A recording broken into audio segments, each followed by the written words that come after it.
Act 5 of Pericles, Prince of Tyre, by William Shakespeare. Prologue. Enter Gower.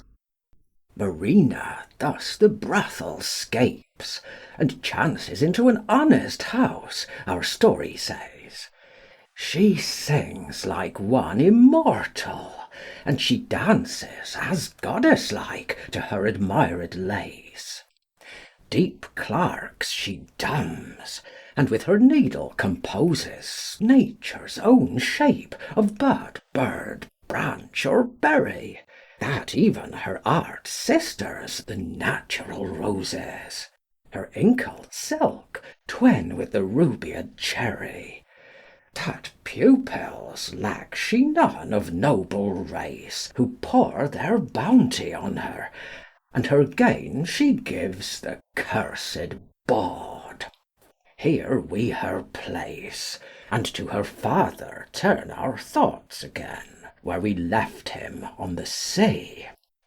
We there him lost, whence, driven before the winds, he is arrived here where his daughter dwells, and on this coast suppose him now at anchor. The city strived God Neptune's annual feast to keep, from whence Lysimachus our Tyrian ship espies, his banners sable, trimmed with rich expense, and to him in his barge with fervour hies. In your supposing, once more put your sight of heavy Pericles, think this his bark, where what is done in action more, if might, shall be discovered. Please you, sit and hark. Exit. Act 5, Scene 1. On board Pericles' ship, off Mytilene. A closed pavilion on deck, with a curtain before it. Pericles within it, reclined on a couch. A barge lying beside the Tyrian vessel. Enter two sailors, one belonging to the Tyrian vessel, the other to the barge. To them Helicanus. To the sailor of Mytilene. Where is Lord Helicanus? He can resolve you. Oh, here he is. Sir, there's a barge put off from Mytilene, and in it is Lysimachus the governor, who craves to come aboard. What is your will? That he have his. Call up some gentlemen. Hold, gentlemen, my lord calls. Enter 2 or 3 gentlemen. Doth your lordship call? Gentlemen, there's some of worth would come aboard. I pray ye, greet them fairly. The gentlemen and the 2 sailors descend and go on board the barge. Enter from thence Lysimachus and lords, with the gentlemen and the 2 sailors. Sir, this is the man that can, in aught you would, resolve you. Hail, reverend sir, the gods preserve you. And you, sir, to outlive the age I am, and die as I would do. You wish me well. Being on shore, honouring of Neptune's triumphs, seeing this goodly vessel ride before us, I made to it, to know of whence you are. First, what is your place? I am the governor of this place you lie before. Sir, our vessel is of Tyre, in it the king, a man who for this 3 months hath not spoken to any one, nor taken sustenance but to prorogue his grief. Upon what ground is his distemperature? 'Twould be too tedious to repeat, but the main grief springs from the loss of a beloved daughter and a wife. May we not see him? You may, but bootless is your sight. He will not speak to any. Yet let me obtain my wish. Behold him. Pericles discovered. This was a goodly person, till the disaster that, one mortal night, drove him to this. Sir King, all hail, the gods preserve you. Hail, royal sir. It is in vain. He will not speak to you. Sir, we have a maid in Mytilene. I durst wager could win some words of him. 'Tis well bethought. She questionless, with her sweet harmony and other chosen attractions, would allure and make a battery through his deafened parts, which now are midway stopped. She is all happy as the fairest of all, and with her fellow maids is now upon the leafy shelter that abuts against the island's side. Whispers the Lord, who goes off in the barge of Lysimachus. Sure, all's effectless, yet nothing we'll omit that bears recovery's name. But, since your kindness we have stretched thus far, let us beseech you that for our gold we may provision have, wherein we are not destitute for want, but weary for the staleness. O sir, courtesy which if we should deny, the most just gods for every graff would send a caterpillar, and so afflict our province. Yet, once more, let me entreat to know at large the cause of your king's sorrow. Sit, sir, I will recount it to you. But, see, I am prevented. Re-enter from the barge, Lord, with Marina and a young lady. Oh, here is the lady that I sent for. Welcome, fair one. Is it not a goodly presence? She's a gallant lady. She's such a one that, were I well assured came of a gentle, kind, and noble stock, I'd wish no better choice, and think me rarely wed. Fair one, all goodness that consists in bounty expect even here, where is a kingly patient. If that thy prosperous and artificial feet can draw him but to answer thee in aught, thy sacred physic shall receive such pay as thy desires can wish. Sir, I will use my utmost skill in his recovery, provided that none but I and my companion maid be suffered to come near him. Come, let us leave her, and the gods make her prosperous. Marina sings. Marked he your music? No, nor looked on us. See, she will speak to him. Hail, sir. My lord, lend ear. I am a maid, my lord, that ne'er before invited eyes but have been gazed on like a comet. She speaks, my lord, that, may be, hath endured a grief might equal yours if both were justly weighed. Though wayward fortune did malign my state, my derivation was from ancestors who stood equivalent with mighty kings. But time hath rooted out my parentage, and to the world and awkward casualties bound me in servitude. Aside. I will desist, but there is something glows upon my cheek and whispers in mine ear, go not till he speak. My fortunes, parentage, good parentage to equal mine. Was it not thus? What say you? I said, my lord, if you did know my parentage, you would not do me violence. I do think so. Pray you, turn your eyes upon me. You are like something that... what countrywoman? Here of these shores? No, nor of any shores. Yet I was mortally brought forth, and am no other than I appear. I am great with woe, and shall deliver weeping. My dearest wife was like this maid, and such a one my daughter might have been. My queen's square brows, her stature to an inch, as wand-like straight, as silver-voiced, her eyes as jewel-like, and cased as richly, in pace another Juno, who starves the ears she feeds, and makes them hungry, the more she gives them speech. Where do you live? Where I am but a stranger. From the deck you may discern the place. Where were you bred, and how achieved you these endowments which you make more rich to owe? If I should tell my history, it would seem like lies disdained in the reporting. Prithee speak. Falseness cannot come from thee, for thou look'st modest as justice, and thou seem'st a palace for the crowned truth to dwell in. I will believe thee, and make my senses credit thy relation to points that seem impossible, for thou look'st like one I loved indeed. What were thy friends? Didst thou not say, when I did push thee back, which was when I perceived thee, that thou camest from good descending? So indeed I did. Report thy parentage.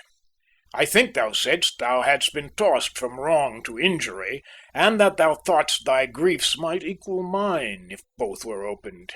Some such thing I said, and said no more but what my thoughts did warrant me was likely. Tell thy story. If thine considered prove the thousandth part of my endurance, Thou art a man, and I have suffered like a girl. Yet thou dost look like Patience gazing on kings' graves, and smiling extremity out of act. What were thy friends? How lost thou them? Thy name, my most kind virgin, recount, I do beseech thee. Come, sit by me. My name is Marina. Oh, I am mocked, and thou by some insensate god sent hither to make the world to laugh at me. Patience, good sir, or here I'll cease. Nay, I'll be patient. Thou little know'st how thou dost startle me, to call thyself Marina. The name was given me by one that had some power, my father, and a king. A king's daughter? And called Marina? You said you would believe me. But not to be a troubler of your peace, I will end here. But are you flesh and blood? Have you a working pulse? And are no fairy? Motion! Well, speak on. Where were you born, and wherefore called Marina? Called Marina, for I was born at sea. At sea? What mother? My mother was the daughter of a king, who died the minute I was born, as my good nurse Lycorida hath oft delivered weeping. Oh, stop there a little. This is the rarest dream that ere dull sleep did mock sad fools withal. This cannot be. My daughter's buried. Well, where were you bred? I'll hear you more to the bottom of your story, and never interrupt you. You scorn. Believe me, 'twere best I did give o'er. I will believe you by the syllable of what you shall deliver. Yet give me leave. How came you in these parts? Where were you bred? The king my father did in Tarsus leave me, till cruel Cleon with his wicked wife did seek to murder me. And having wooed a villain to attempt it, who having drawn to do it, a crew of pirates came and rescued me, brought me to Mytilene. But, good sir, whither will you have me? Why do you weep? It may be you think me an impostor. No, good faith. I am the daughter to King Pericles, if good King Pericles be. Ho! Helicanus! Calls, my lord? Thou art a grave and noble counsellor, most wise in general. Tell me, if thou canst, what this maid is, or what is like to be, that thus hath made me weep. I know not. But here is the regent, sir, of Mytilene, speaks nobly of her. She would never tell her parentage. Being demanded that, she would sit still and weep. Oh, Helicanus, strike me, honoured sir, give me a gash, put me to present pain, lest this great sea of joys rushing upon me o'erbear the shores of my mortality, and drown me with their sweetness. Oh, come hither, thou that begetst him that did thee beget, thou that wast born at sea, buried at Tarsus, and found at sea again. Oh, Helicanus, down on thy knees, thank the holy gods as loud as thunder threatens us. This is Marina. What was thy mother's name? Tell me but that, for truth can ne'er be confirmed enough, though doubts did ever sleep. First, sir, I pray, what is your title? I am Pericles of Tyre. But tell me now my drowned queen's name, as in the rest you said thou hadst been godlike perfect, the heir of kingdoms, and another like to Pericles thy father. Is it no more to be your daughter than to say my mother's name was Thaisa? Thaisa was my mother, who did end the minute I began. Now, blessing on thee. Rise, thou art my child. Give me fresh garments, mine own Helicanus. She is not dead at Tarsus as she should have been, by savage Cleon. She shall tell thee all, when thou shalt kneel and justify in knowledge she is thy very princess. Who is this? Sir, 'tis the governor of Mytilene, who, hearing of your melancholy state, did come to see you. I embrace you. Give me my robes. I am wild in my beholding. Oh, heaven bless my girl, but hark, what music! Tell Helicanus, my Marina, tell him o'er, point by point, for yet she seems to doubt how sure you are my daughter. But what music? My lord, I hear none. None? The music of the spheres! List, my Marina! It is not good to cross him. Give him way.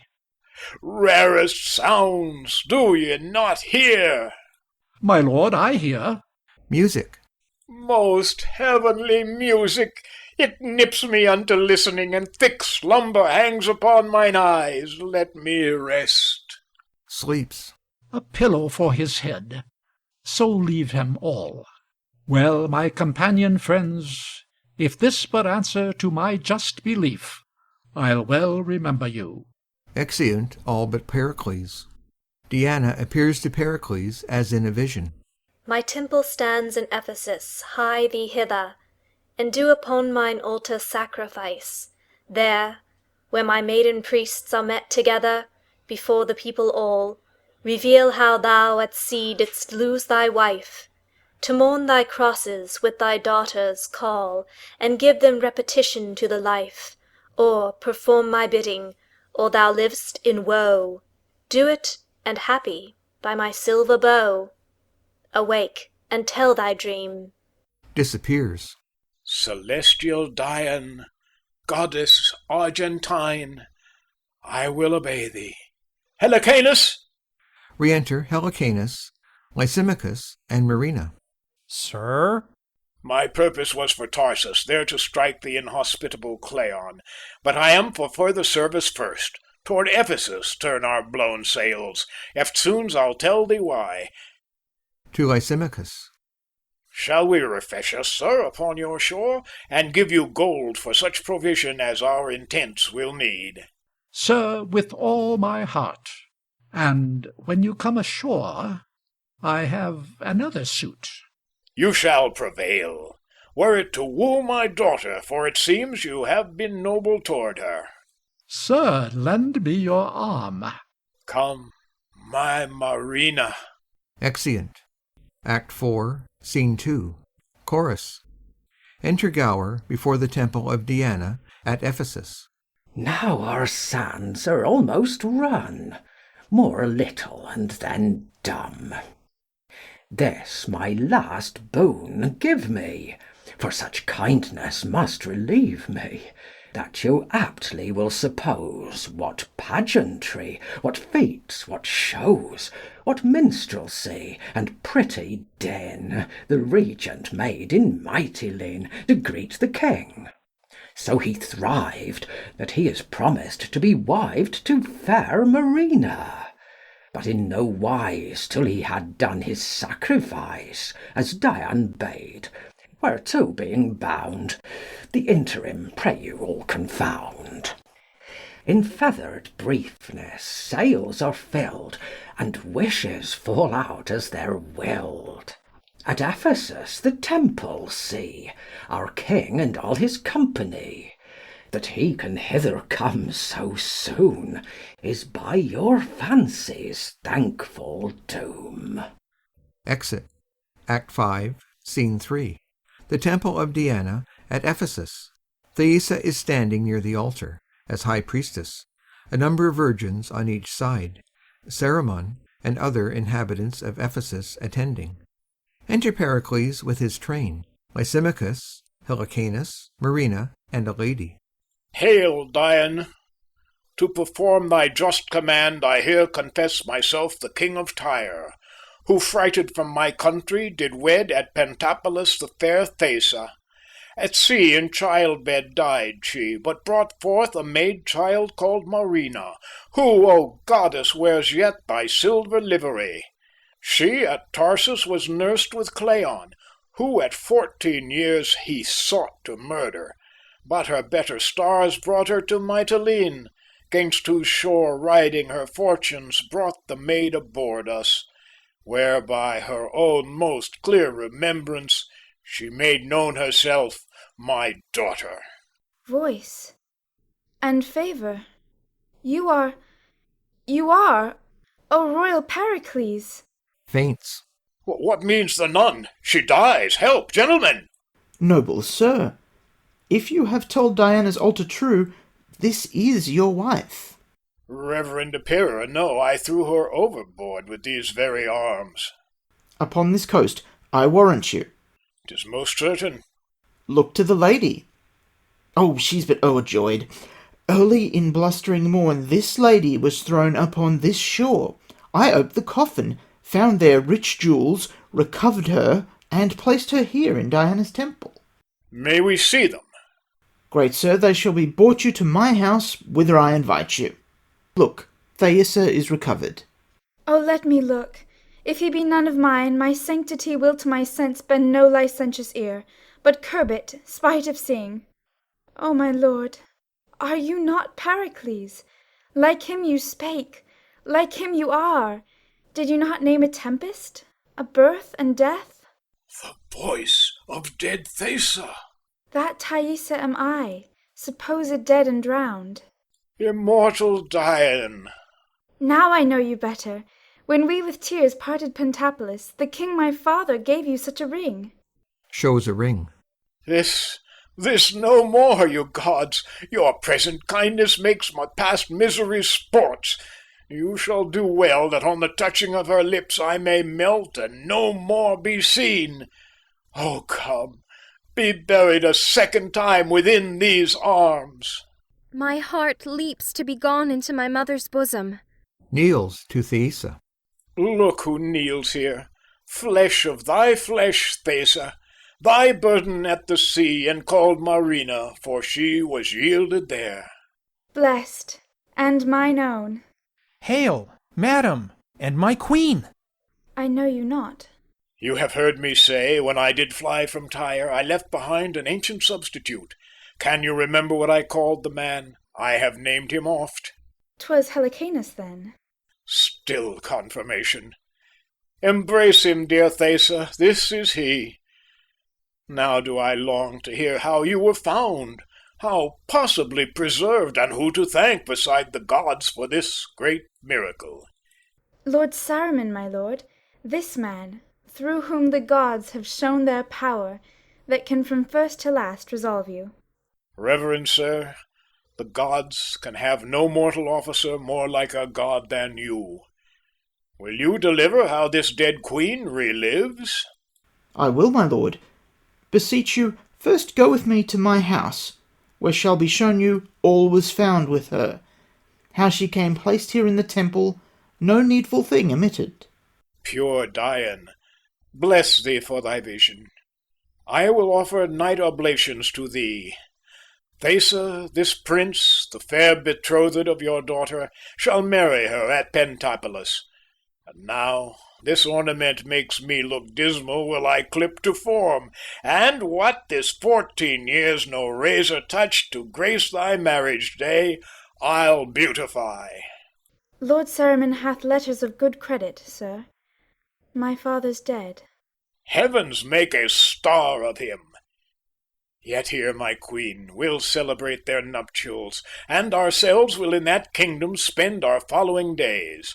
Our son and daughter shall in Tyrus reign. Lord Saruman, we do our longing stay, to hear the rest untold. Sir, leads the way. Exeunt. Enter Gower.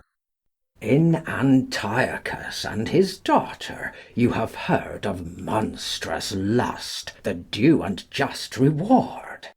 In Pericles, his queen and daughter, seen, although assailed with fortune fierce and keen, virtue preserved from foul destruction's blast, led on by heaven, and crowned with joy at last.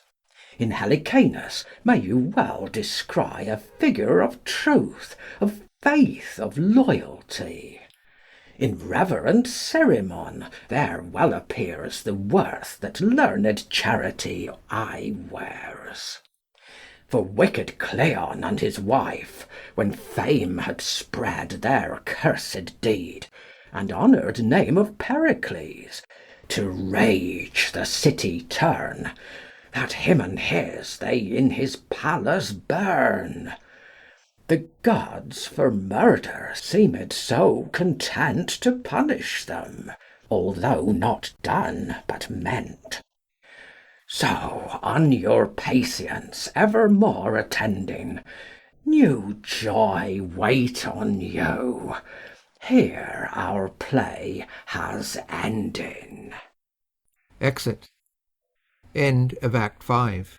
End of Pericles, Prince of Tyre, by William Shakespeare.